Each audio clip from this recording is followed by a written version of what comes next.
You understand every English lesson perfectly. Clear audio, slow pace, every word separated. But the moment a native speaker talks to you casually, it feels like a completely different language. Here's why. And it has nothing to do with your level. Lesson audio is recorded to be understood. Every word fully pronounced, evenly spaced, deliberately slow. Real conversation isn't performed for learners. Native speakers drop sounds, merge words together, and speed up automatically. You didn't get worse at English. You just met a version of it nobody trained you for. This is the before state. Your ear expecting clean, separated words, colliding with speech that blends everything together. Even simple words you know will become unrecognizable once they're fused into natural, connected speech. Here's how you train for real. Connected speech, not the lesson version. Step 1.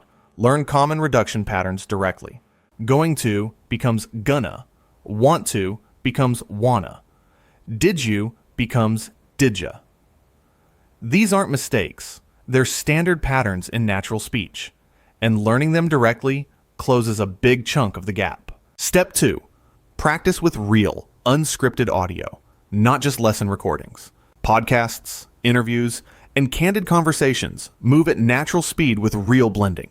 Your ear only adapts to real speech by hearing real speech regularly. Step 3. Slow playback down first, then push back to full speed. Slowing audio to 0.75x helps you hear the blends clearly at first, but the goal is always to return to full speed, so your ear adjusts to the real thing, not a permanently slowed version. This is the after, the same fast, natural, connected English.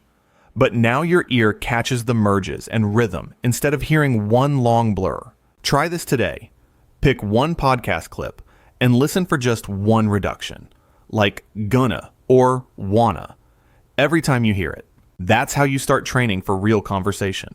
If this helped, subscribe. Simba Eduzone posts a new English mindset video every week.